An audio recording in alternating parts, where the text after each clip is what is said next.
It all started last Sunday, an ordinary day that became the most extraordinary revelation of my life. I was cleaning out the basement, a chore I had been putting off for years.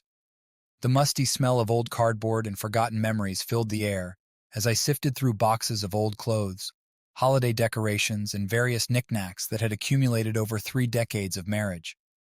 As I moved a particularly heavy box, I noticed a smaller, dust-covered one tucked away in the corner.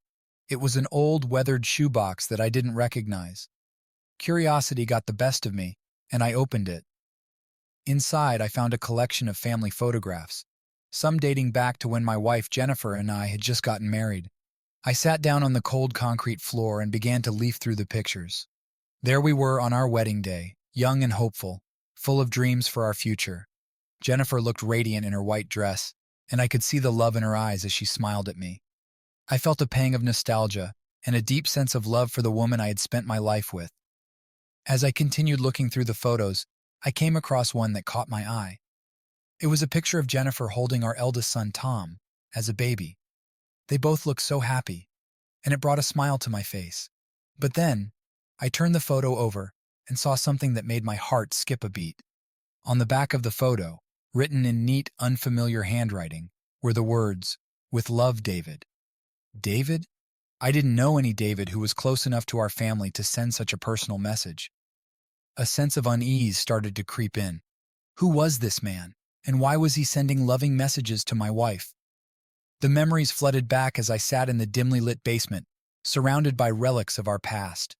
I recalled the house we had made our home, a quaint 2-story Victorian nestled on a tree-lined street. Its white picket fence stood proudly, weathered by years of sun and rain, while the porch swing creaked softly in the breeze.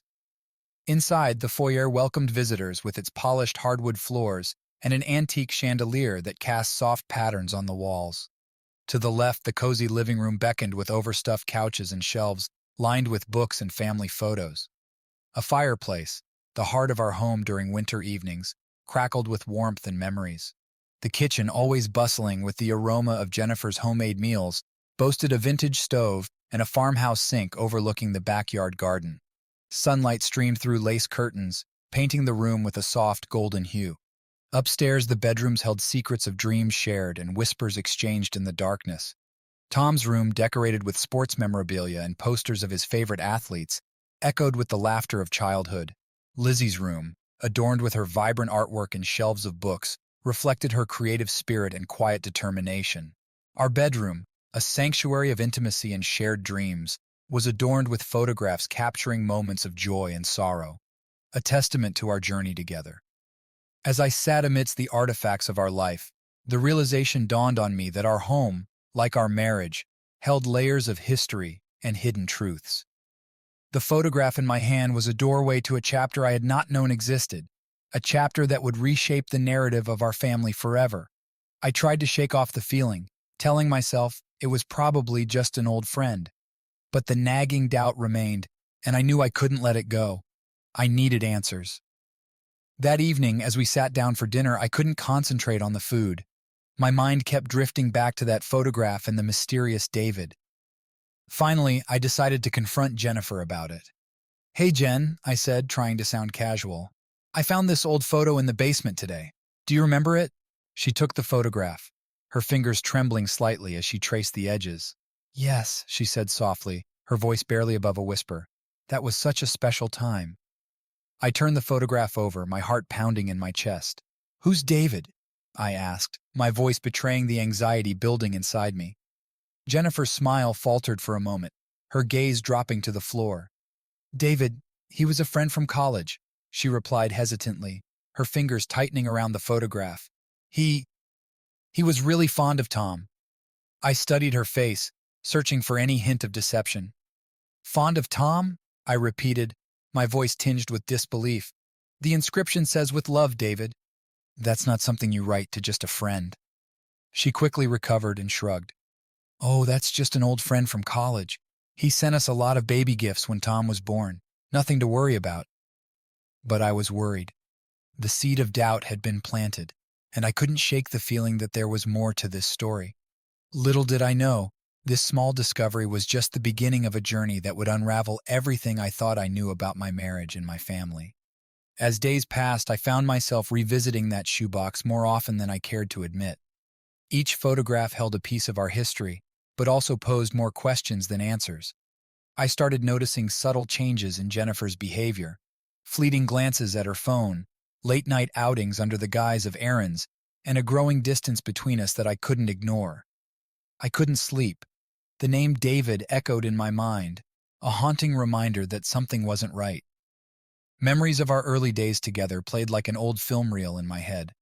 Jennifer and I had met in college, fallen in love quickly, and married soon after graduation. We had shared everything, or so I thought. The next morning, while Jennifer was out running errands, I decided to dig deeper. I returned to the basement, my heart still racing with a mixture of apprehension and determination, and resumed sifting through the boxes. I knew there were more answers hidden in these forgotten corners of our home, and I couldn't ignore the gnawing suspicion that had taken hold. Amongst the assortment of memorabilia and keepsakes, I unearthed a box filled with old letters and postcards, remnants of a time when our lives seemed simpler and our future together was bright with promise. Most were well wishes from friends and family, celebrating milestones like our wedding day and the births of our children. Yet buried at the bottom, tied together with a weathered ribbon, lay a bundle of letters that immediately caught my eye. The return address was unfamiliar, and the elegant script mirrored the handwriting on the back of the mysterious photograph, David's. With a sense of trepidation, I untied the ribbon and carefully unfolded the letters. Each one was a poignant testament to a relationship that had been kept hidden from me for decades. In the early pages, written during the formative years of our marriage, David's words revealed a deep longing and affection for Jennifer. He spoke of their shared memories, their stolen moments of intimacy, and the undeniable bond they had once shared. The letters painted a picture of a love that had never truly faded, despite the passage of time and the commitments we had made to each other. My hands trembled as I read further. In a letter dated around the time of Tom's birth, David confessed to meeting Jennifer during one of my frequent business trips. His words were fraught with emotion as he described their reunion, the rekindling of their passion, and his enduring regret that circumstances had kept them apart. Each revelation cut deeper than the last. It was no longer just suspicion. It was a painful reality unfolding before my eyes. Jennifer and David had not only shared a history, but they had maintained a clandestine connection that spanned our entire marriage. The weight of betrayal settled heavily on my shoulders, mingling with a profound sadness for the life I thought we had built together. As I set the letters down, my mind raced with questions that echoed in the quiet solitude of the basement. How could Jennifer have kept this from me all these years? How many lies had been woven into the fabric of our seemingly perfect life?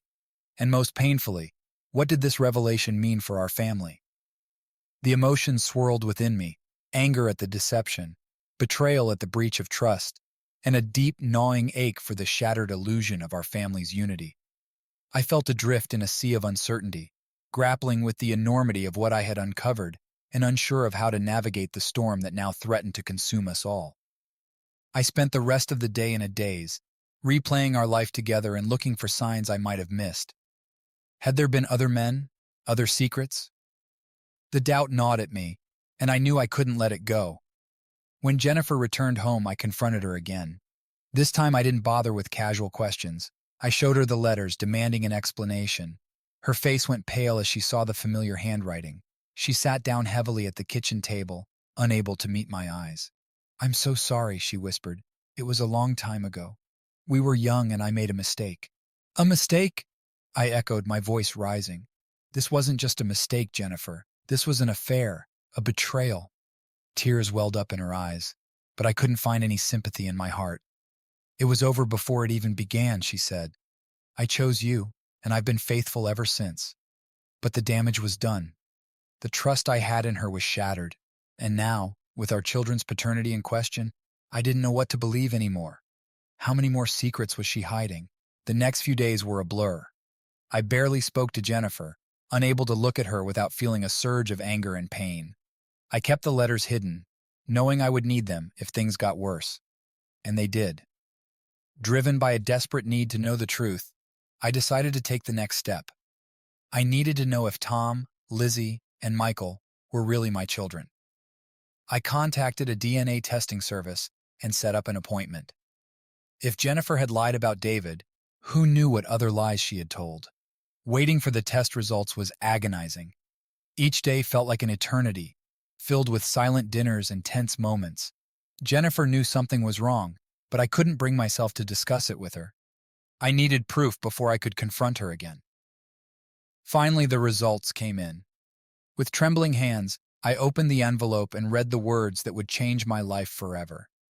None of our children were biologically mine. My world came crashing down around me. The life I had built and the family I had cherished were all based on lies. I felt a mix of rage and sorrow, a betrayal so deep it left me numb. How could Jennifer have done this to me, to us? I knew then that our marriage was over. There was no coming back from this. The woman I had loved for 30 years had destroyed everything, and I had to find a way to move on. But first, I needed to confront her one last time, to hear her side of the story, and to say goodbye to the life I had known. The house was eerily silent when I called Jennifer into the living room that evening. My heart was pounding, and my hands were clammy with sweat. I knew this confrontation would be one of the hardest things I'd ever done, but it was necessary. The truth had to come out, and there was no turning back now. Jennifer sat across from me, her eyes filled with concern. She had sensed the tension between us over the past few days and knew something was wrong, but she had no idea just how deep this wound ran. I got the results back, I began, my voice steady but cold. The DNA tests. Her face drained of color, and she looked as if she might faint. DNA tests? What are you talking about? I tested the kids, I said, holding up the envelope. Tom, Lizzie, and Michael. I needed to know if they were really mine. Jennifer's eyes widened in horror. How could you do that without telling me? She whispered, her voice trembling. How could you keep this from me for 30 years? I shot back, my anger boiling over. How could you let me believe they were my children when you knew the truth? Tears streamed down her face, but I couldn't feel any sympathy. I never meant for it to happen, she sobbed. I was young and I made mistakes, but I loved you, and I still do. Love? I laughed bitterly. You call this love? Letting me raise children that aren't mine? Lying to me every day of our marriage? Jennifer buried her face in her hands, her shoulders shaking with sobs. I wanted to tell you so many times, but I was scared. I didn't want to lose you. You lost me the moment you chose to lie, I said, my voice breaking. I gave you everything, Jennifer, my trust, my love, my life, and you threw it all away. For a moment, there was only the sound of her sobs. Then she looked up at me, her eyes red and puffy. What are you going to do? I took a deep breath, trying to steady myself. We're done. I can't stay in this marriage. Not after this. I'll move out and we'll start the divorce process. As for the kids, I don't know. This will change everything for them, and I need time to think about how to handle it. Jennifer nodded, her face a mask of despair. I understand. I'm so sorry, John. I never wanted to hurt you. It's too late for apologies, I said quietly. The damage is done. I left the house that night, my mind a whirlwind of emotions. I felt like a stranger in my own life. Everything I had known turned upside down. I checked into a hotel, needing space to think and process what had happened. The next few days were a blur of meetings with lawyers and painful conversations with friends and family. I had to explain the situation, and each time I did, it felt like ripping open a fresh wound. Everyone was shocked, and their sympathy was overwhelming, but it did little to ease the pain. The hardest part of this ordeal was telling the kids. Each of them reacted differently, and each conversation was a unique heartbreak. I knew these moments would shape our relationships forever, and I wanted to handle them with care and honesty.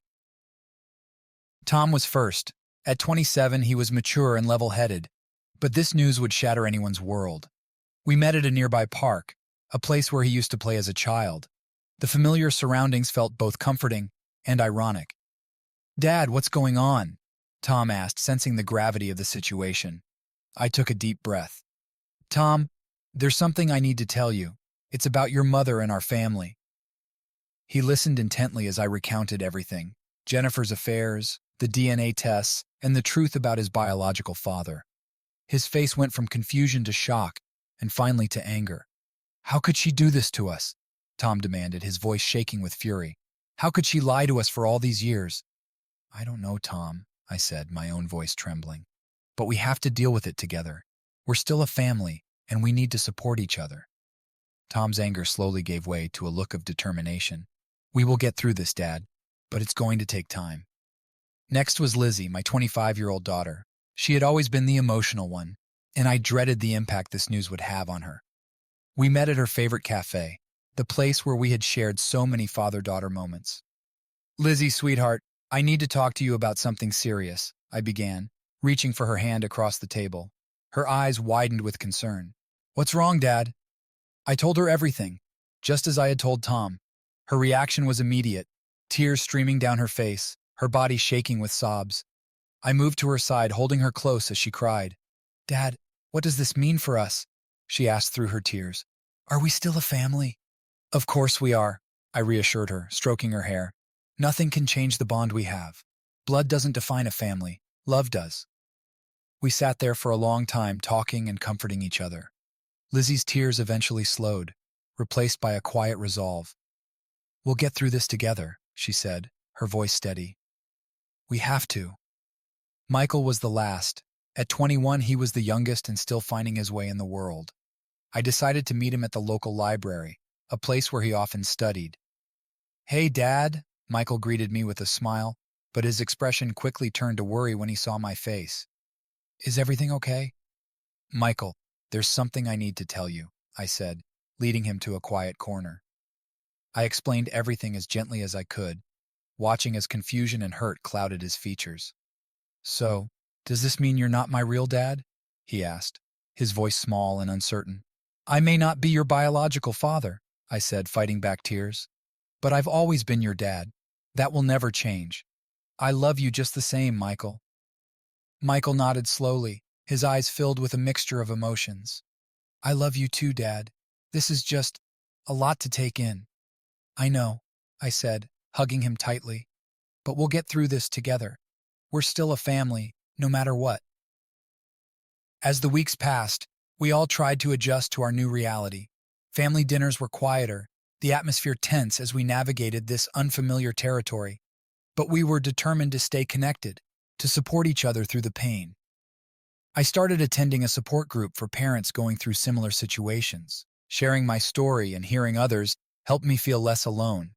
I encouraged the kids to seek their own support, whether through friends, therapy, or groups like mine. Jennifer reached out several times, wanting to talk and explain, but I couldn't face her yet. The wounds were too fresh, the betrayal too deep. Instead, I focused on rebuilding my relationship with the kids, ensuring they knew they were loved and supported. Slowly, we began to find a new normal. Tom threw himself into his work, channeling his anger into productivity. Lizzie leaned on her friends and found solace in her art, painting her emotions in vibrant colors. Michael focused on his studies, determined to stay on track despite the turmoil at home. Through it all, we grew closer in a way I hadn't anticipated. The shared pain created a bond of resilience and understanding. We were no longer just father and children. We were a team, facing the world together. One evening, as we gathered for dinner, I looked around the table and felt a sense of hope.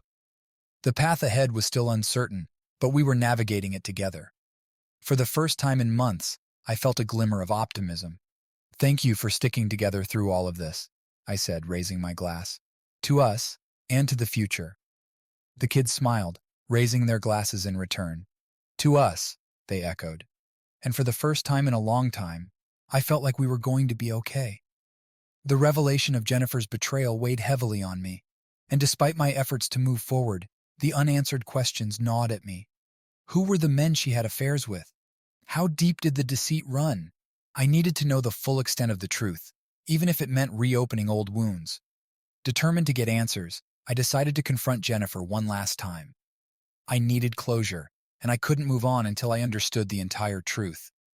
I arranged to meet her at a neutral location, a quiet cafe on the outskirts of town, where we wouldn't be disturbed. When Jennifer arrived, she looked exhausted, as if the weight of her actions had finally caught up with her. She sat down across from me, avoiding my gaze. "Thank you for coming," I began, trying to keep my emotions in check. "I need to know everything, Jennifer. I need to understand how this happened and who else was involved." She nodded, her eyes filled with remorse. "I understand, John. You deserve to know the truth." I took a deep breath, bracing myself for what was to come. "Tell me about David. How did it start? How long did it last?" Jennifer looked down at her hands, fiddling with the napkin in front of her. "David and I were college sweethearts. We broke up before I met you, but when we reconnected at a mutual friend's wedding, the old feelings came rushing back. It started as just a friendship, but then it became more." "How long?"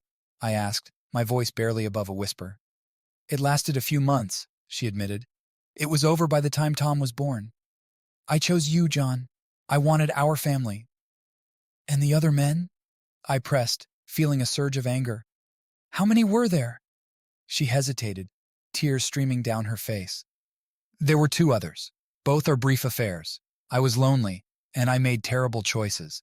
But none of it changes the fact that I loved you." "Love?" I repeated bitterly. "You call this love? You betrayed me and our family. You lied to me every day of our marriage." "I know," she sobbed, "and I'm so sorry.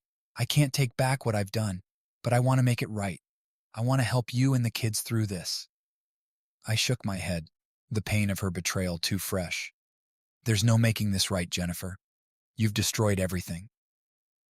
We sat in silence for a moment, the weight of our shattered lives hanging between us. Finally, I stood up, feeling a mixture of anger and sadness. "I need to go. There's nothing more to say." As I walked away from the cafe, I felt a sense of finality. I had the answers I sought, but they brought no solace. The truth was painful, but at least it was out in the open. Now, I could begin the arduous process of healing. Over the next few weeks, I focused on supporting the kids.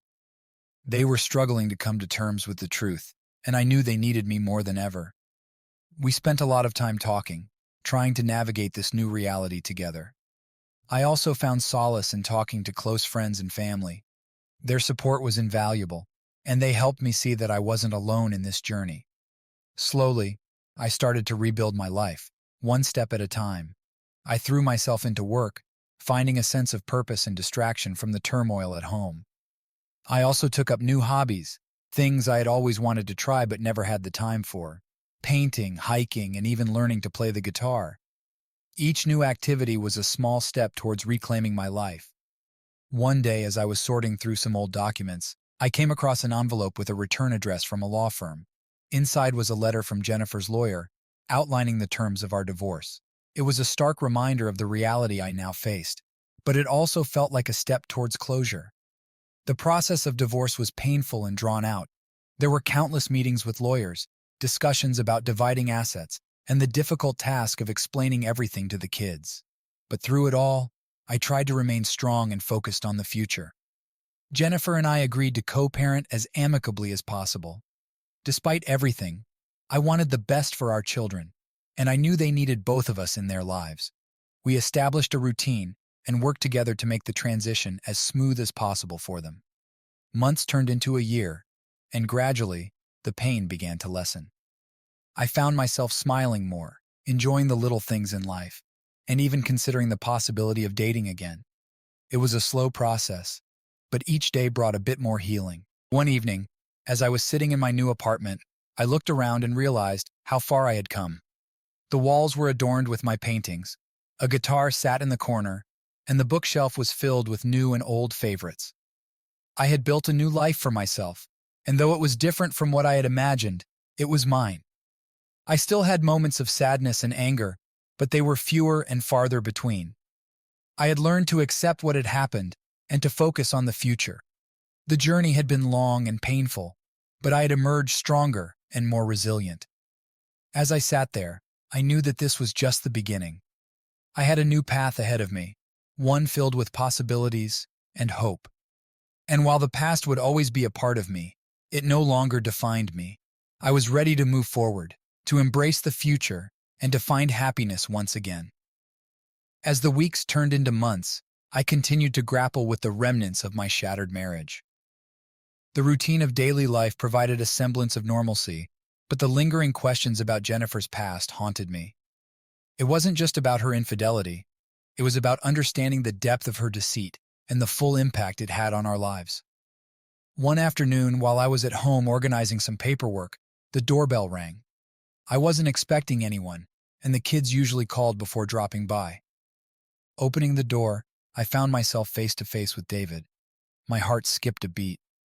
The man from the photographs and letters was standing right in front of me, and the reality of his presence felt like a punch to the gut. "Hello, John," David said, his voice calm but tinged with a hint of nervousness. "I think we need to talk." I stood there for a moment, speechless. Then, gathering my composure, I stepped aside and gestured for him to come in. "We do," I said, trying to keep my voice steady. "We definitely do." David entered the living room and took a seat on the couch. I sat across from him, the tension between us palpable. For a few moments, we just stared at each other, the weight of unspoken words hanging in the air. "I want to start by saying I'm sorry," David began, breaking the silence. "I know I've caused a lot of pain. I never intended for things to end up this way." "Never intended?" I echoed, my anger bubbling to the surface. "You had an affair with my wife. You knew she was married, that she had a family." "I know," he said, his voice filled with regret. "And I regret it every day. But you deserve to know the truth, the whole truth." "Why now?" I asked, my voice cold.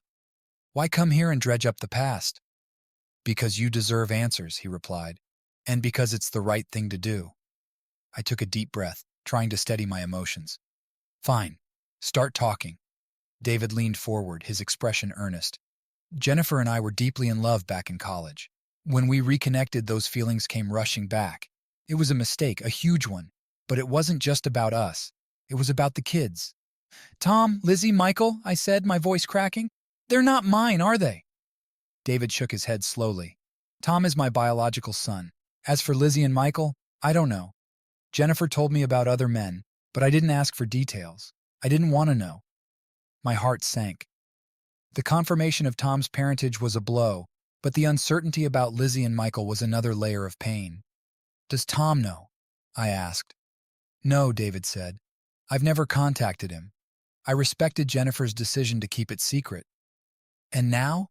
I asked, struggling to keep my composure. "What do you want now?" "I want to help," he said simply. "I want to be part of Tom's life if he'll have me, but I'll respect his wishes, whatever they are." The room fell silent again.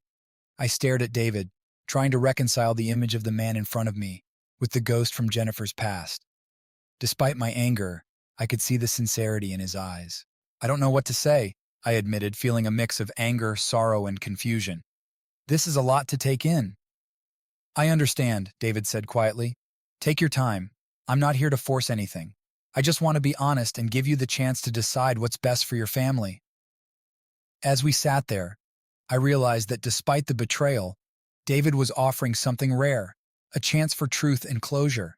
It was up to me to decide how to proceed, for myself and for the kids. "Let me talk to Tom," I said finally.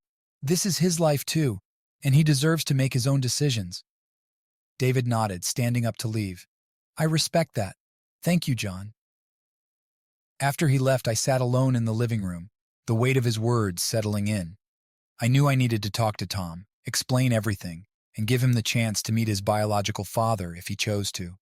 It was a daunting task, but it was necessary. That evening, I called Tom and asked him to come over. When he arrived, I could see the concern in his eyes. "What's going on, Dad?" he asked. "Sit down, Tom," I said, trying to steady my voice. "There's something important we need to talk about." As I recounted the conversation with David, I watched Tom's face change from confusion to shock, and finally to a resigned understanding. "So David is my biological father," he said slowly, processing the information. "Yes," I said, my heart aching for him. "But you're still my son, Tom. Nothing changes that." Tom nodded, his eyes filled with a mix of emotions. "I know, Dad. This is just a lot to take in." "I understand," I said gently. "You don't have to make any decisions right now. Take your time. We'll get through this together." As we sat there, I felt a renewed sense of determination. The road ahead was still uncertain, but I knew that with honesty and support, we could navigate this new reality. For Tom, Lizzie, Michael, and myself, the journey was far from over, but we were facing it together, one step at a time. The news about David left Tom reeling. He spent a lot of time alone, processing everything. I tried to be there for him, offering support without pushing too hard. The shock of learning about his biological father was a lot to handle, and I understood his need for space.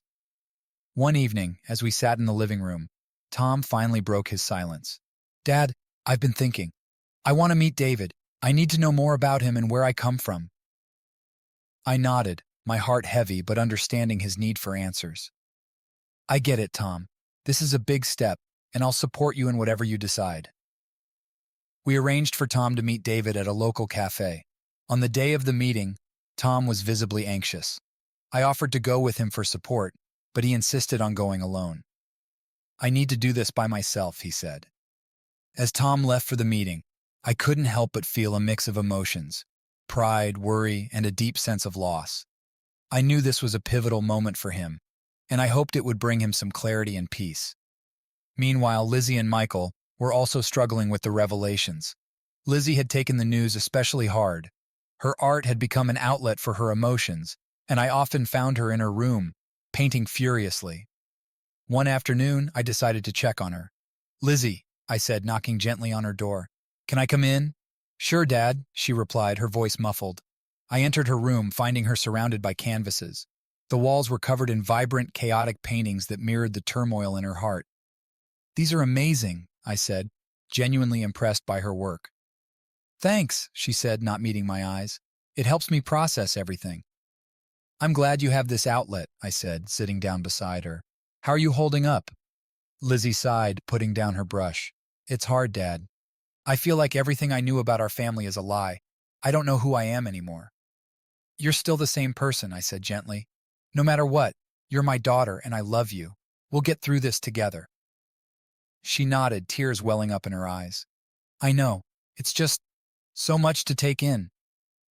"I'm here for you, Lizzie," I said, pulling her into a hug.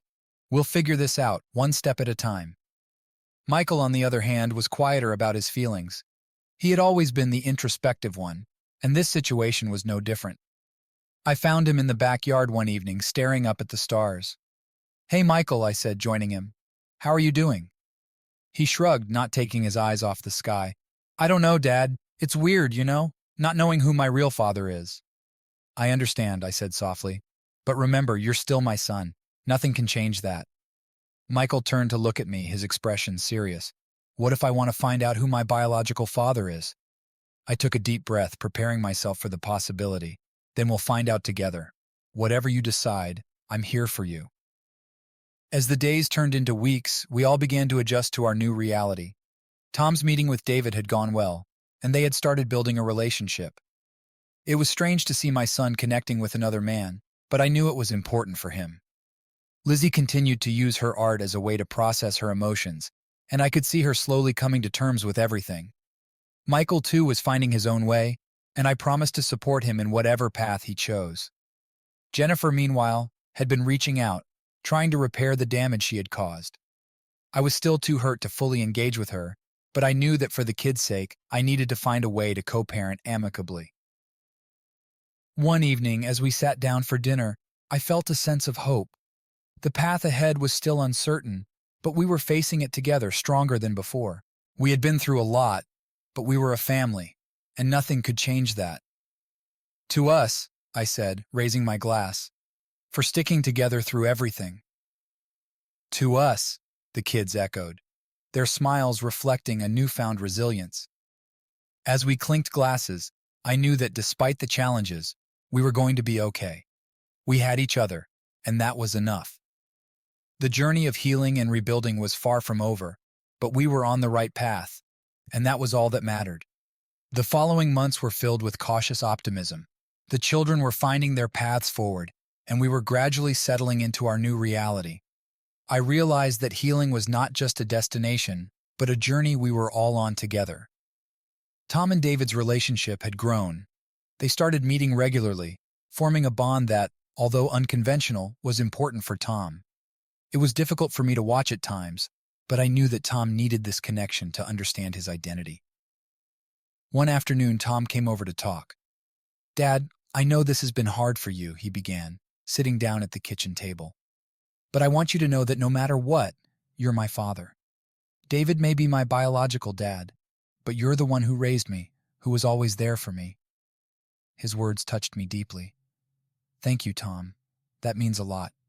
I'm proud of you for handling this so maturely." "I couldn't have done it without you," he replied, a small smile playing on his lips.